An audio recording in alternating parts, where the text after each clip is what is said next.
میں مبلغ بنوں سنتوں کا، خوب چرچا کروں سنتوں کا، ہو کرم بحر خاک مدینہ۔ الحمدللہ رب العالمین والصلاة والسلام علی سید المرسلین، اما بعد فاعوذ باللہ من الشیطان الرجیم، بسم اللہ الرحمن الرحیم۔ الصلاة والسلام علیک یا رسول اللہ وعلی آلک واصحابک یا حبیب اللہ۔ الصلاة والسلام علیک یا نبی اللہ وعلی آلک واصحابک یا نور اللہ۔ اللہ پاک کے آخری نبی رسول ہاشمی صلی اللہ علیہ وآلہ وسلم کا فرمان عالی شان ہے، جبرائیل علیہ السلام نے مجھے خوشخبری سنائی کہ جو آپ صلی اللہ علیہ وسلم پر درود پاک پڑھتا ہے، اللہ پاک اس پر رحمت بھیجتا ہے، اور جو آپ صلی اللہ علیہ وسلم کی بارگاہ میں سلام عرض کرتا ہے، اللہ پاک اس پر سلامتی بھیجتا ہے۔ صلو علی الحبیب صلی اللہ تعالی علی محمد۔ اللہ پاک قرآن کریم میں ارشاد فرماتا ہے، ترجمہ کنز العرفان، اہل کتاب میں سے بہت سے لوگوں نے اس کے بعد کہ ان پر حق خوب ظاہر ہو چکا ہے، اپنے دلی حسد کی وجہ سے یہ چاہا کہ کاش وہ تمہیں ایمان کے بعد کفر کی طرف پھیر دیں تو تم انہیں چھوڑ دو اور ان سے درگزر کرتے رہو یہاں تک کہ اللہ اپنا حکم لائے، بے شک اللہ ہر چیز پر قادر ہے۔ اس آیت کریمہ میں ہم اہل ایمان کے لیے ایک بہت بڑے خطرے کو ہائی لائٹ کیا گیا ہے، ہمیں ایک بہت بڑا خطرہ جو ہے بتایا گیا ہے، اے ایمان والو، اے مسلمانوں، اے کلمہ پڑھنے والو، ایک بہت بڑا خطرہ ہے اور اس سے بچنے کا طریقہ بھی ارشاد فرمایا گیا ہے۔ یہ خطرہ تو بہت بڑا ہے لیکن اس سے بچنے کا بھی طریقہ ہے کہ تمہیں کرنا کیا ہے، اس سے بچنے کا طریقہ بھی بتایا گیا، تو ہمیں بہت توجہ سے یہ سننا ہے، اس آیت کریمہ کو سننا بھی اور سمجھنا بھی ہے انشاءاللہ۔ اللہ پاک نے فرمایا وَدَّ كَثِيرٌ مِّنْ أَهْلِ الْكِتَابِ، اہل کتاب میں سے بہت سے لوگوں نے چاہا، کیا کہا؟ وَدَّ كَثِيرٌ، وَدَّ، اب یہ وَدَّ جو ہے مودت سے بنا ہے، کس سے بنا ہے؟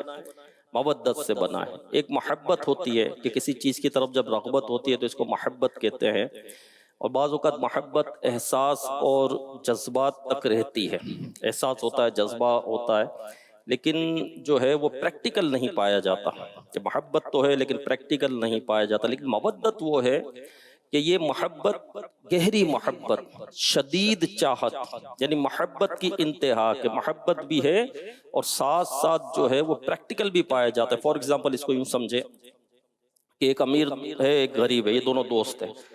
امیر شخص جو ہے وہ مغرور نہیں ہے، غریب مخلص ہے، دونوں میں محبت ہے۔ اب غریب آدمی بیمار ہو جاتا ہے تو جو امیر ہے وہ اس کی جو ہے وہ تیمارداری بھی کرتا ہے، اس پر مال بھی خرچ کرتا ہے، اس کی خدمت بھی کرتا ہے امیر، لیکن پیسہ بھی خرچ کیا، تیمارداری بھی کی، خدمت بھی کی، تو اس کو مودت کہتے ہیں کہ عملی مشق بھی ہے نا، عمل بھی پایا گیا نا، صرف دعویٰ نہیں ہے، زبان سے نہیں ہے۔ تو محبت جو ہے یہ دل کے احساس و جذبات تک رہتی ہے، لیکن مودت جو ہے اس میں پریکٹیکل بھی پایا جاتا ہے۔ تو اہل کتاب شدید چاہت رکھتے ہیں۔ اب ان کی جو شدید چاہت ہے وہ یہ نہیں ہے، خیر خواہی کی نہیں ہے، وہ کیا چاہت رکھتے ہیں اور یہ کوشش بھی کرتے ہیں، اہل کتاب مسلمانوں سے اس بات کی شدید چاہت رکھتے ہیں اور کوشش بھی کرتے ہیں، پریکٹیکل بھی پایا جاتا ہے۔ کس بات کی خواہش رکھتے ہیں اور کوشش کرتے ہیں؟ فرمایا کہ کاش وہ تمہیں ایمان کے بعد کفر کی طرف پھیر دیں۔ وہ اس چیز کی شدید چاہت رکھتے ہیں کہ تم ایمان لائے، تم نے کلمہ پڑھا، اب یہ بھرپور کوشش کرتے ہیں کہ پھر کفر کی کھائی میں تمہیں دھکیل دیں۔ تو یہ ایسا کیوں کرتے ہیں؟ یہ بدبخت ایسا کیوں کرتے ہیں؟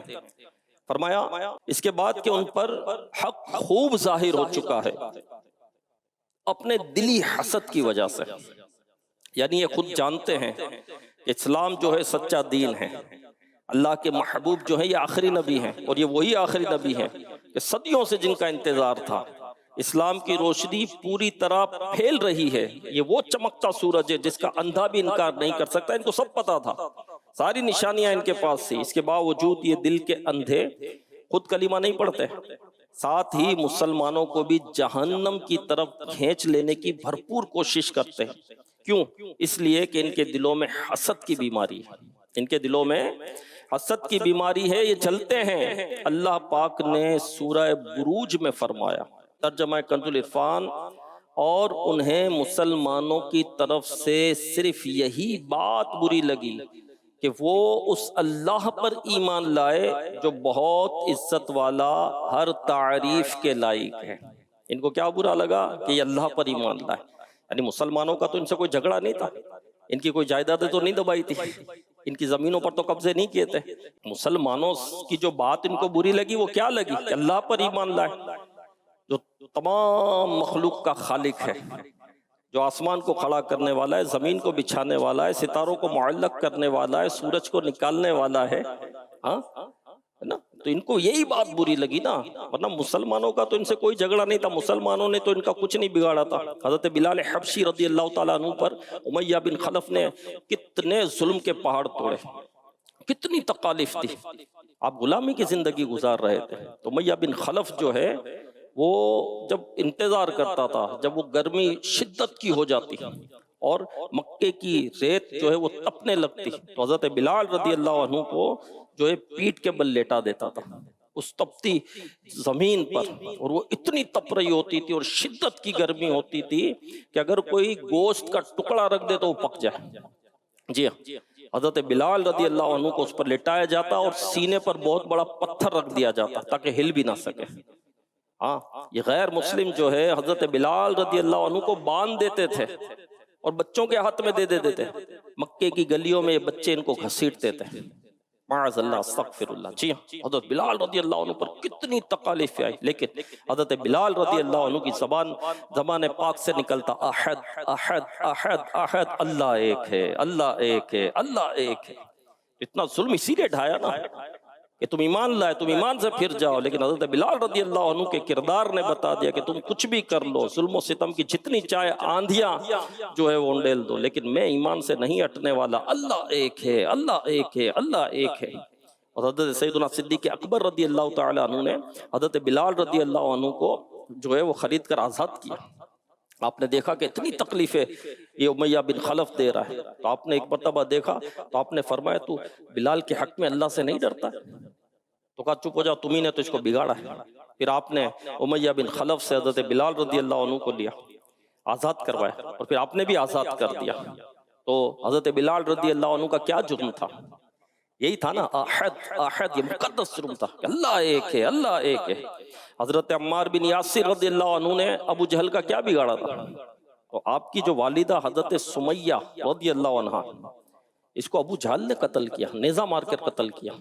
ہاں، یہ آپ کی والدہ حضرت سمیہ رضی اللہ عنہ اور آپ کے والد یاسر رضی اللہ عنہ ان 7 لوگوں میں سے ہیں جنہوں نے سب سے پہلے اسلام ظاہر کیا، جنہوں نے سب سے پہلے اپنا اسلام ظاہر کیا، ان میں سے ہے یہ۔ تو ظلم و ستم کی آندھیاں، ظلم کیا، معاذ اللہ، گالیاں بکتے، حضرت سمیہ رضی اللہ عنہا کو نیزہ مارا تھا ابو جہل بدبخت نے، اور آپ جو ہے وہ تڑپ کر زمین پر گری، خون سے لت پت ہو گئی اور آپ شہید ہو گئی، اور آپ اسلام کی پہلی شہیدہ خاتون ہیں۔ حضرت سمیہ رضی اللہ عنہ عمار بن یاسر رضی اللہ عنہ کی والدہ، پھر آپ کے والد یاسر رضی اللہ عنہ آپ کے بھائی عبداللہ رضی اللہ عنہ پر ظلم کیا، انہیں بھی شہید کر دیا، اور حضرت عمار رضی اللہ عنہ پر ظلم کرتے تھے، آپ کو بھی تپتی ریت پر لٹا دیا جاتا تھا، پانی میں غوطے دیے جاتے تھے جس سے حال بے حال ہو جاتا تھا، زیروں سے باندھ کر دھوپ میں کھڑا کر دیا جاتا تھا حضرت عمار بن یاسر رضی اللہ عنہ کو۔ اور جب غزوہ بدر میں ابو جہل مارا گیا، سرکار علیہ الصلوۃ والسلام نے حضرت عمار بن یاسر رضی اللہ عنہ سے فرمایا کہ دیکھو تمہاری والدہ کا بدلہ تمہارے رب نے لے لیا، تو کیا بگاڑا تھا؟ کچھ بھی نہیں، بس یہ جلتے تھے، انہیں بس یہی تکلیف تھی کہ یہ اللہ واحد و قہار پر ایمان کیوں رکھتے ہیں، کیوں رکھتے ہیں، توحید کو کیوں مانتے ہیں، محمد صلی اللہ علیہ وسلم کا کلمہ کیوں پڑھتے ہیں. بس اسی تکلیف، اسی جلن کی وجہ سے یہ لوگ مسلمانوں کے خلاف سازشیں رچاتے رہتے تھے اور بھرپور کوشش کرتے ہیں کہ کسی طرح مسلمان اپنے دین کو چھوڑ کر جہنمیوں کی صف میں کھڑے ہو جائیں. تو یہ جو ہے یہ خطرہ بیان کیا گیا جو ہمارے ایمان کو ہر وقت لاحق ہے. ہاں، اس میں ہمارے لیے بہت سارے تربیت کے مدری پھول ہے کہ اتنے سارے ڈاکو ہمارے ایمان چھین لینے، جھپٹ لینے کی کوششیں کر رہے ہیں. اب ہم کو کیا کرنا ہے؟ اللہ پاک نے فرمایا تو تم انہیں چھوڑ دو اور ان سے درگزر کرتے رہو. عفو کا معنی جو لغوی معنی ہوتا ہے وہ چھوڑ دینا ہوتا ہے، اور صف کا لغوی معنی ہوتا ہے منہ پھیر لینا. یعنی اے مسلمانوں تم ان کو چھوڑ دو، جو کرتوت کرتے ہیں فی الحال کرنے دو، اور اپنے ایمان بچانے کے لیے یہ کرو کہ ان کی طرف سے منہ پھیر لو، اس کی طرف توجہ ہی نہ کرو یہاں تک کہ اللہ اپنا حکم لائے. یعنی اس وقت تک انہیں چھوڑتے رہو، تب تک ان سے منہ پھیرتے رہو جب تک اللہ اپنا حکم نہ لائے. جب حکم آ جائے گا تب ان کا علاج خود ہی کر دیا جائے گا. بے شک اللہ ہر چیز پر قادر ہے. یعنی اللہ پاک چاہے تو ان بدبختوں کو دنیا سے مٹا دے، رب کے لیے کیا مشکل ہے. وہ ہر چیز پر قدرت رکھتا ہے مگر اس کے کام حکمت سے ہیں. اللہ پاک کے کام جو ہے حکمت سے ہیں. ہاں، ہمیں بھی اپنے کام حکمت سے کرنے چاہیے، جذبات سے نہیں کرنے چاہیے، غصے میں نہیں کرنے چاہیے. جی ہاں، حکمت سے کرنے چاہیے کیونکہ اللہ کے سارے کام حکمت سے ہیں. لہذا انہیں چھوڑنے اور ان کی جانب سے توجہ ہٹانے کا حکم ایک حکمت کے تحت ہے. ایک حکمت تھی، وہ حکمت پوری ہو جائے گی تب ان کا علاج کر دیا جائے گا. اور وہ حکمت کیا تھی؟ وہ حکمت یہ تھی کہ جب سرکار علیہ الصلوۃ والسلام نے ہجرت کی اور مدینے میں آپ آئے تو یہودیوں سے ایک امن معاہدہ ہوا تھا. ایک امن معاہدہ ہوا تھا جس کو میثاق مدینہ بھی کہتے ہیں. تو اس میں کئی ایک شرائط رکھے گئے تھے. تو یہ تو ویسے ہی عہد توڑنے والے تھے، یہ کب عہد پورا کرنے والے تھے؟ یہ تو عہد توڑنے میں مشہور تھے. کب وعدے نبھاتے تھے یہ؟ جنہوں نے اللہ کے عہد توڑ دیے تو وہ کسی کا عہد کیا نبھائیں گے. لیکن یہ خفیہ سازشیں کرتے تھے. غیر مسلم جو ہے مسلمانوں کے خلاف خفیہ سازشیں کرتے تھے، مسلمانوں کے ایمان کو لوٹ لینے کی کوششیں کرتے تھے، اور ایسی ایسی سازشیں کرتے تھے کہ جو ان کے پختہ لوگ ہوتے تھے ان کو کہتے تھے کہ تم جو ہے وہ صبح کو مسلمان ہو جاؤ، کلمہ پڑھ لو، پورا دن جو ہے مسجد نبوی شریف میں گزارو، نماز بھی پڑھو، سیکھو بھی، ان کے ساتھ رہو بھی، اور پھر شام کو جو ہے ایمان سے پھر جاؤ. شام جب ہو تو اپنے ایمان سے پھر جاؤ. یہ مسلمان دیکھیں گے کہ یہ جو ہے تورات کے عالم، انجیل کے ماننے والے، یہ مسلمان ہوئے، ہمارے ساتھ پورا دن گزارا، اسلام سیکھا، نمازیں بھی پڑھی، اب یہ پھر گئے. کتنی مطلب کہ باریک سازش تھی. اللہ پاک نے اس کو قرآن مجید میں ارشاد فرمایا جو ایمان والوں پر نازل ہوا ہے صبح کو اس پر ایمان لاؤ اور شام کو انکار کر دو. یعنی دن چڑھے تو تم کلمہ پڑھ لو، مسلمان ہو جاؤ، سارا دن مسلمانوں والا گزارو، اور جب شام ہو تو اسلام سے پھر جاؤ. ہو سکتا ہے کہ اس طرح مسلمان بھی اسلام سے پھر جائیں. اب اس طرح کی جو ہے میرے پیارے اسلام بھائی اور مدنی چینل کے ناظرین یہ سازشیں رچاتے رہے. تو میرے پیارے اسلامی بھائیوں، اس طرح کی سازشوں سے اللہ ہمیں بھی محفوظ فرمائے، دین اسلام اور شریعت پر ہمیں چلنے کی توفیق عطا فرمائے، ہمارے ایمان کی حفاظت کرے. تو میرے پیارے اسلام بھائی، جو خطرہ تھا وہ پتا چلا کہ غیر مسلم مسلمانوں کے ایمان کے دشمن ہیں. یہ شدید چاہت رکھتے ہیں کہ یہ ایمان سے پھر جائیں، یہ پھر کفر کی وادیوں میں گم ہو جائے اور جہنمیوں کی صف میں کھڑے ہو جائے.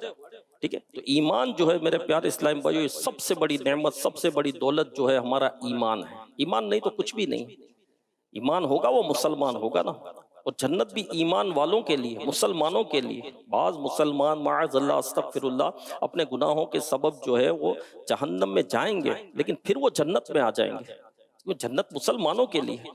لیکن جو غیر مسلم ہے وہ کبھی بھی جنت میں نہیں آئیں گے، وہ ہمیشہ جہنم میں رہیں گے، چاہے کتنے اچھے کام کر لے، چاہے کتنے غریبوں کی مدد کر لے، کتنی ویلفیئر کر لے، کتنے پریشان حالوں کی پریشانیاں دور کر دے، غم زدوں کے غم دور کر دے، چاہے کتنی ہی ترقیاں کر لے، چاہے کتنی ہی دنیا بنا لے، چاہے کتنے ہی بظاہر عقل مند ٹھہرے یہ، عقل مند تو وہی ہے جو ایمان لائے، عقل مند تو وہی ہے جو مسلمان ہے، جس کو اسلام سمجھ آ گیا، جس کو دین سمجھ آ گیا، عقل مند تو وہی ہے، عقل مند تو وہی ہے نا جو اپنے رب کو ایک مانتا ہے، اس کی بارگاہ میں سربا سجود ہوتا ہے، کیونکہ عقل مند وہی ہے کہ میرے رب نے مجھے سب عطا کیا، وہ میرا مالک ہے، زندگی کی نعمت اس نے مجھے دی، انسان مجھے اس نے بنایا، جانور مجھے نہیں بنایا، وہ کھلا رہا ہے، وہ پلا رہا ہے، وہ پال رہا ہے، اور کیسی کیسی نعمتیں میرے رب نے عطا کی، تو مجھے اپنے رب کی بارگاہ میں حاضری دینی، مجھے اپنی رب کی نافرمانی نہیں کرنی، اپنے رب کے در سے مجھے دور نہیں ہونا، مجھے باغی نہیں بننا، نافرمانی ہو جاتی ہے، انسان ہے، نفس ساتھ لگا ہوا ہے، شیطان ساتھ لگا ہوا ہے، گناہ ہو جاتے ہیں، غلطیاں ہو جاتی ہیں، لیکن رب میرا ایک ہے، اس کو مانتا تو ہے نا۔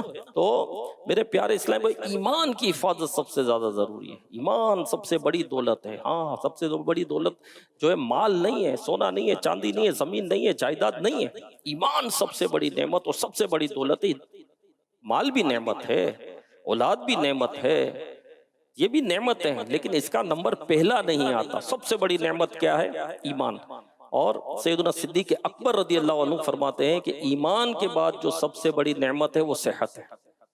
سیدنا صدیق اکبر رضی اللہ عنہ کا فرمان ہے ایمان کی حفاظت بہت ضروری ہے، اور ہمارے پاس گارنٹی نہیں ہے کہ ہم ہیں مسلمان لیکن مسلمان ہی دنیا سے جائیں گے، ایسا نہیں۔ ہاں اس طرح ہے کہ مسلمان کے گھر میں پیدا ہوئے، مسلمانوں والی زندگی گزاری، موت بھی اسلام پر آئی، ایمان پر آئی، غیر مسلم کے گھر میں پیدا ہوئے، غیر مسلموں والی زندگی گزاری اور موت بھی کفر پر آئی، مسلمان کے گھر پہ پیدا ہوئے، مسلمانوں والی زندگی گزاری لیکن موت ایمان پر نہیں آئی۔ ہاں اسے بھی لوگ مرتد ہو گئے، کافر ہو گئے اور دنیا سے گئے، معاذ اللہ، استغفر اللہ، اللہ ہمارے ایمان کی حفاظت فرما۔ اور غیر مسلم کے گھر پیدا ہوئے، غیر مسلموں والی زندگی گزاری، خاتمہ ایمان پر ہوا، اللہ نے ان کو ایمان کی دولت عطا کر دی، ایمان کی نعمت عطا کر دی۔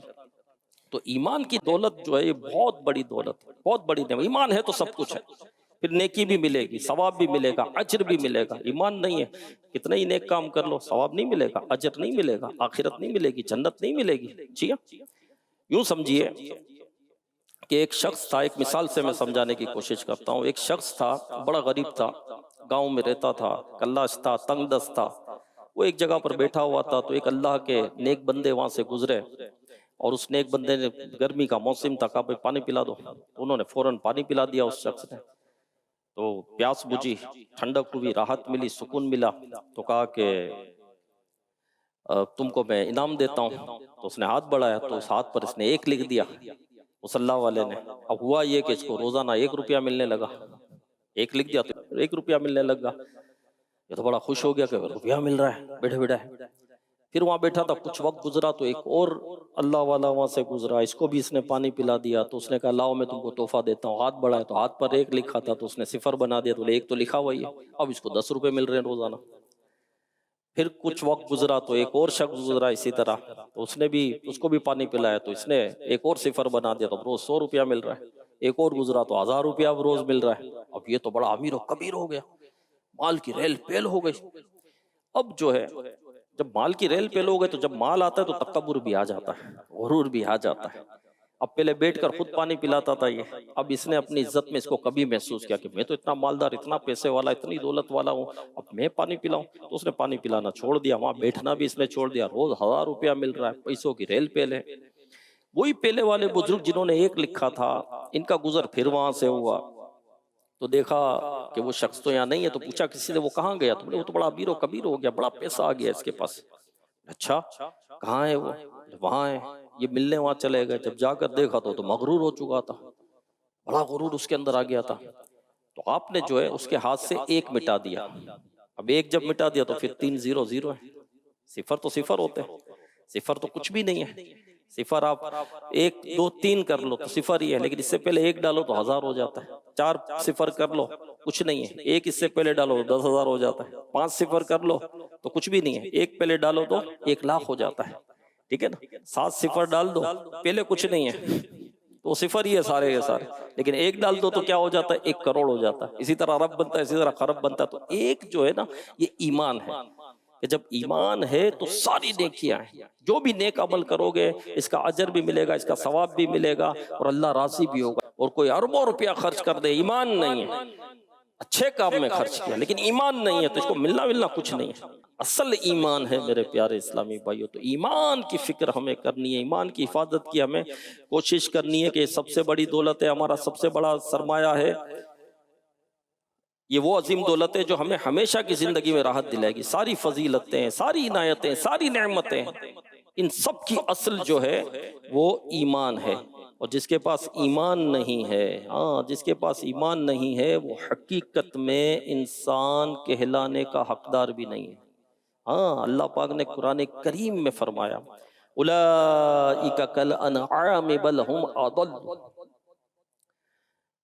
یہ لوگ جانوروں کی طرح ہیں بلکہ ان سے بھی زیادہ بھٹکے ہوئے۔ کیا فرمایا؟ اولئک کالانعام بل ہم اضل، یہ لوگ جانوروں کی طرح ہیں بلکہ ان سے بھی زیادہ بھٹکے ہوئے۔ اور یہ ایک لوجیکلی گفتگو ہے۔ جانور جو ہے وہ آیت کو نہیں دیکھتا، آیت کو نہیں سمجھتا، آیت کو نہیں سنتا، وہ معذور ہے، لیکن تم تو انسان ہو، تم تو آیت کو دیکھتے بھی ہو، پڑھتے بھی ہو، سنتے بھی ہو، سمجھتے بھی ہو۔ جانور سے بھی بدتر ہوئے نا، کہ دیکھ کر، سن کر، سمجھ کر بھی ایمان نہیں لائے، وہ تو معذور ہے جانور، وہ تو دیکھتا ہی نہیں، وہ تو سنتا ہی نہیں، وہ تو سمجھتا ہی نہیں ہے۔ جانور بھی جو ہے اپنے نفع کی طرف بڑھتا ہے اور نقصان سے پیچھے ہٹتا ہے، لیکن تم کیسے لوگ ہو کہ تمہیں پتا ہے اسلام سچا دین ہے، محمد صلی اللہ علیہ وسلم اللہ کے آخری نبی ہیں، اس کے باوجود تم ایمان نہیں لاتے ہو، تو جانور سے بدتر ہو نا، جہنم کی طرف تم چل رہے ہو۔ اور جانور جو ہے وہ اپنے مالک کا کتنا فرما بردار ہوتا ہے، کتنا ہی خراٹ ہو لیکن مالک کا فرما بردار ہوگا، مالک کو نہیں مارے گا۔ ایک کتا جو ہے اس کو بھی کوئی ٹکڑا ڈالتا ہے تو وہ کتا جو ہے وہ مالک کے در پر پڑا رہتا ہے، پوری رات سردی گرمی میں مالک کے دروازے پر پڑا رہے گا، مالک 2 ٹکڑے ہی ڈالتا ہے، یہاں تک کہ مالک مارے، لات مارے، جوتے مارے، پھر بھی دور نہیں جاتا نہیں ہے، کیونکہ 2 ٹکڑے ڈالے۔ اتنا وفادار ہو، تم کو اللہ نے اتنی نعمت عطا کی، انسان بنایا، تم کو کھلا رہا ہے، پلا رہا ہے، پال رہا ہے، تم دیکھ رہے ہو، تم سن رہے ہو، تم بول رہے ہو، تم چل رہے ہو، پاؤں کی نعمت، ہاتھ کی نعمت، اتنی نعمت ہے، یہ آکسیجن مل رہا ہے ہمیں جو فضا میں، اس کے ذریعے ہم زندہ ہے۔ 4 منٹ آپ کو آکسیجن نہ ملے تو پتہ چل جائے گا، پتہ چل جائے گا، لاشوں کے ڈھیر لگ جائیں گے۔ اتنا کچھ تمہارا رب عطا کرتا ہے، تم کیسے بندے ہو اس پر ایمان نہیں لاتے؟ بابا بلے شاہ رحمت اللہ علیہ فرماتے نا، جس دل اندر عشق نہ رچیا کتے اس تو چنگے، جس دل اندر عشق نہ رچیا کتے اس تو چنگے، مالک دے در راکی دین دے صابر بھوکے ننگے، مالک دادر دھیوں چھڑ دے پاوے مارو سو جھتے، اٹھ بلیا چل یار منا لے، اٹھ بلیا چل یار منا لے، نہیں تے بازی لے گئے کتے، اللہ نبی دا نام لئیے، اللہ نبی دا، اللہ نبی دا نام لئیے، اللہ نبی دا۔ یعنی وہ کتے کو مالک 2 ٹکڑے ڈالتا ہے تو در پر پڑا رہتا ہے، پوری رات جو ہے رکھوالی کرتا رہتا ہے، بھوکا ننگا سردی گرمی میں پڑا رہتا ہے، جتا مارو پھر بھی نہیں جاتا۔ اٹھ بولیا، کھڑا ہو، ہمیں سمجھایا جا رہا ہے، یا ہمارے لیے بھی کہ ہمارے رب نے ہمیں اتنی نعمتیں عطا کی اور ہم رات سوئے پڑے ہوئے، اوندھے ہو کر پڑے ہوئے، فجر بھی قضا ہو گئی، رات کو اٹھ کر عبادت نہیں کرتے، اٹھ بولیا چل یار بنا لے، رب کی بارگاہ میں حاضری دے دے، سجدہ سجود ہو جا، اس کا شکر ادا کر، گڑ گڑا رو اس کی بارگاہ میں، نہیں تو بازی لے گئے کتے، وہ پوری رات جاگ رہا ہے، 2 ٹکڑے دے رہا ہے مالک، پوری رات جاگ رہا ہے، پڑا ہوا ہے اس کے در پر، سردی گرمی میں ننگا بھوکا پڑا ہوا ہے، صبر کے ساتھ پڑا ہوا ہے، اور تیرے رب نے تجھے گھر کی نعمت دی، تو مزے سے اوڑھ کر سو رہا ہے، بستر پر سو رہا ہے، رضائی بھی ہے، کمبل بھی تیرے پاس ہے، کھا کر سویا ہے، پی کر سویا ہے، بھوکا نہیں سویا تو، پھر بھی پوری رات پڑا ہوا ہے، اٹھ نہیں رہا، اپنے رب کی بارگاہ میں حاضری نہیں دے رہا، سربا سجود نہیں ہو رہا، اس رب کا شکر ادا نہیں کر رہا، کیا ہو گیا تجھے؟ فاروق اعظم رضی اللہ تعالیٰ عنہ رات کو سوتے نہیں تھے، کسی نے عرض کیا حضور کیوں نہیں سوتے؟ کہا دن میں سوؤں تو رعایا کا نقصان، امت کا نقصان، رات کو سوؤں تو آخرت کا نقصان، ایسے عمر سوئے کیسے؟ فضیل بن یاس رحمت اللہ علیہ جب رات ہوتی خوش ہو جاتے ہیں، دن ہوتی غمگین ہو جاتے ہیں، کسی نے پوچھا حضور اس کی کیا وجہ ہے؟ کہ رات ہوتی ہے تو اس لیے خوش ہو جاتا ہوں کہ رب سے ملاقات کا وقت آیا، لوگ چلے جائیں گے، لوگ سو جائیں گے، میں اپنے رب کی بارگاہ میں حاضری دوں گا، اور جب صبح ہوتی ہے تو میں پھر غمگین ہو جاتا ہوں کہ اب لوگ مجھ سے ملنے آئیں گے۔ میرے پیارے اسلامی بھائیوں، عبادت کریں، اپنے رب کی بارگاہ میں سر و سجود ہو جائیں۔ جی ہاں، تو جن کے پاس ایمان کی نعمت نہیں ہے وہ جانوروں سے بھی بدتر ہیں۔ میرے پیارے اسلامی بھائیوں، اللہ ہمارا ایمان محفوظ فرمائے، ایمان کے لیے کڑا کرے۔ میرے پیارے اسلامی بھائیوں، جس کو سلب ایمان کا خوف نہیں ہے، خدشہ ہے کہ موت کے وقت اس کا ایمان سلب ہو جائے، اور یہ سب لگے ہوئے ہیں، ایمان کے دشمن چاروں طرف سے لگے ہوئے ہیں، یہ سوشل میڈیا کے ذریعے، تو اس کے ذریعے، تو اس کے ذریعے۔ میرے پیارے اسلامی بھائیوں، ان کے داؤ میں نہیں آنا ہے، ہمیں اس کا علاج بتا دیا گیا نا، وَاصْفَحُوا، ان سے منہ پھیر لو، منہ پھیر بیٹھے ہم تیرے دیوار کی طرف، ہمیں نہیں دیکھنا ہے، منہ پھیر لو ان سے، منہ پھیر لو ان سے، ان کی طرف نہیں دیکھنا، ان سے متاثر نہیں ہونا۔ بعض لوگ ایسے ہوتے ہیں جو ان سے متاثر ہو رہے ہوتے ہیں۔ جی، مومن کی علامت یہ ہے، سنیں مومن کی علامت کیا ہے؟ مومن کی علامت یہ ہے کہ غیر مسلم جو ہے اس سے ناخوش ہو اور وہ خوش ہو۔ مومن کی علامت کیا ہے؟ غیر مسلم اس سے ناخوش ہو، یہ مومن کی علامت ہے۔ اور جو ان کو خوش رکھنے کے لیے معاذ اللہ استغفر اللہ کوشش کرتے ہیں، اس کو دین میں مداہنت کرنے والا کہا گیا۔ اس کو دین میں مداہنت کرنے والا کہا گیا۔ نہیں، ان کو خوش رکھنے کی کوشش نہیں کرنی۔ بعض خوش رکھنے کے لیے نرمی کر رہے ہوتے ہیں، پیچھے ہٹے ہوتے ہیں۔ نہیں میرے پیارے اسلام بھائی، منہ پھیرے بیٹھے ہم تیرے دیوار کی طرف۔ اللہ ہمارے ایمان کی حفاظت فرمائے۔ مسلمان ہے عطار تیری عطا سے،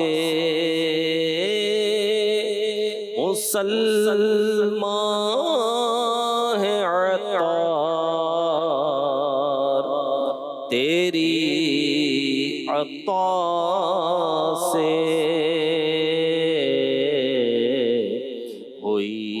ایمان پر خاتمہ یا الہی، ہو ایمان پر خاتمہ یا الہی، رہوں مست و بے خود میں تیری ولا میں، رہوں مست و بے خود میں تیری ولا میں، پلا جام ایسا پلایا الہی، پلا جام ایسا پلایا الہی۔ تو بندے کو فتنوں کی طرف توجہ نہیں دینی۔ میرے پیارے اسلامی بھائی، دعوت اسلامی کے دینی ماحول سے وابستہ رہے۔ انشاءاللہ ایمان کی حفاظت کا بہترین ذریعہ یہ ہے۔ پیر کامل سے مرید ہونا بھی ایمان کی حفاظت کا بہترین ذریعہ ہے۔ باقی ماحول، دعوت اسلامی کا دینی ماحول، انشاءاللہ ایمان کی حفاظت اللہ کی رحمت سے ہوگی، اللہ کے کرم سے ہوگی، اور انشاءاللہ عشق الہی میں اضافہ ہوگا۔ ایک تو یہ کہ ایمان کی حفاظت کے لیے منہ پھیر لو ان سے، ان کی طرف نہیں دیکھنا۔ دوسرا یہ کہ ایمان کی حفاظت کا ایک طریقہ یہ ہے کہ ہم اپنے ایمان کی بنیاد عشق پر رکھیں۔ شیخ سلطان باہو رحمت اللہ علیہ فرماتے ہیں ایمان سلامت ہر کوئی منگے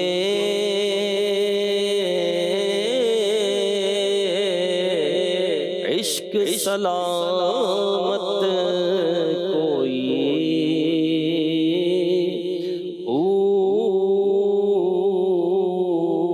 یعنی ایمان کی سلامتی تو سب مانگتے ہیں لیکن عشق کی سلامتی کوئی مانگتا ہے.